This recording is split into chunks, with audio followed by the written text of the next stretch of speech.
kakati nina amagezi genjagala okuwa owekitiibwa Mpuuga ne banne gali bwe gati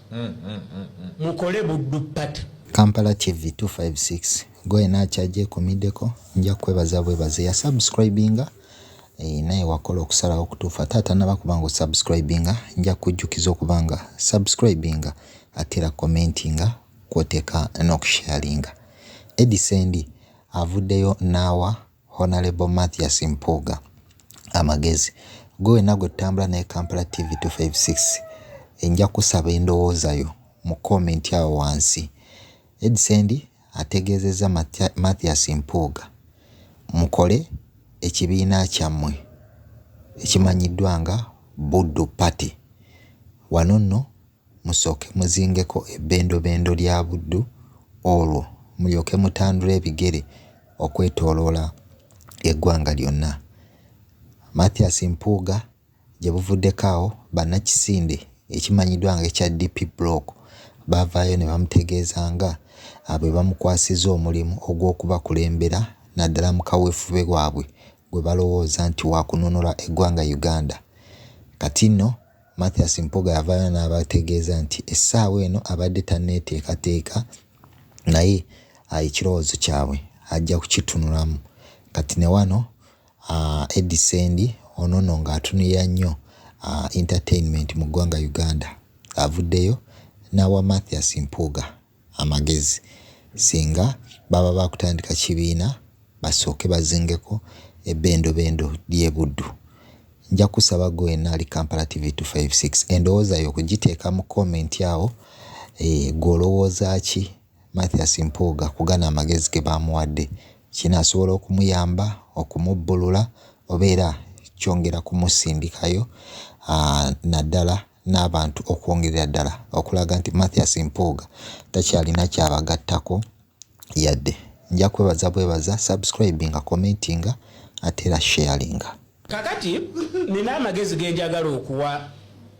owekitiibwa Mpuuga ne banne gali bwe gati mukole Buddu Party. Mukwate abantu ab'e Masaka abagundiivu bemwesiga Masaka sub-region, Masaka region, Buddu region erina district 10. Musooka musimbewo ba MP abakazi 10. Mugoleka kuyege wammwe owaba MP abakazi bameka 10. Bw'okwata Masaka city n'okwata simanya Kabonera nani n'ogenda Bukomansimbi north ne south n'otalaga wonnawo n'ogenda Sembabule wa bawera ba MP 20 batano. Mukwate ba MP 20 mubateekeyo mukitegeeza muleta ba MP 3 mukoleka kuyege mmwe Buddu Party muleta ba MP 3. One, it is going to put you on the table of men. Mukakasa abantu abalonzi mubabuulirire nawo nti okusinziira ku iPod interparty sente ezo ze babawa abantu ze balangira ennyo nno nti bwe mutwala ababaka bwe bati milioni 3.5 aba MP 3.5 mugenda kufuna billion bweziti omwaka ekisajja kya myaka 5 abantu mubabuulirire nawo sente ezo kyezigenda okukola mubagambe if we don't deliver omwaka oguddako temutuzza nga Buddu Party ereeta ababaka baayo olwo gavumenti bw'eba erina kyeyagala oba alliance oba kiki nga mulina okugituuza ku mmeeza ne mugaa nti bwe muba mwagala tubawagirire etteeka lino twagala mutukolera oluguudo oluva Evira Maria paka Erutunku mumukole olwo oluguudo ffe wano tubaweka n'akalulu nga mukimakinga public. Ngenda bawaayo abalala kyenjagala obbagamba be basuubuzi Kasiita ono omusajja waffe Kabanda n'abalinga eyo waliwo ne mukulu wange omu kazini wa Simon Sekancha ye chairman wa kasiita namwe njagala bawa amagezi mufune business party kubanga mu parliament amateeka agasalwawo ba MP abatali basuubuzi abamusina bannabyabufuzi oli kubeera na S6 certificate ng'ayingira parliament obeera ofuse munnabyabufuzi fine akali ba businessmen batukolere bwe bati bakwate sente bagende mu bitundu baleete abantu nga babaleeta nga babasuubuzi baleete zi private members bill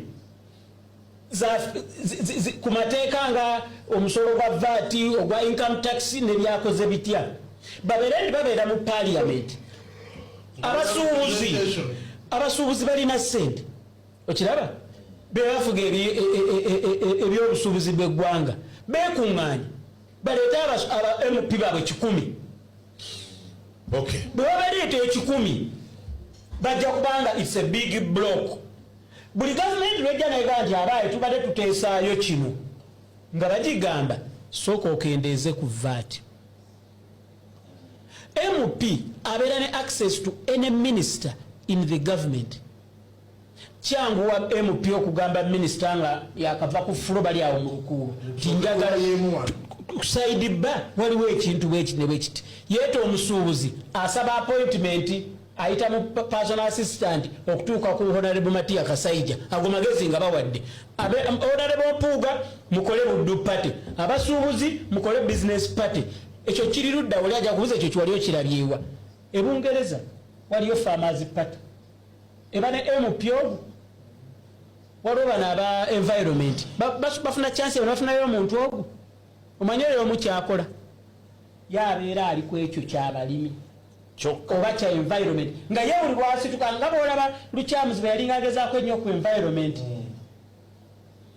nga ye kyaba aliko kya pushing katono bwaba memorial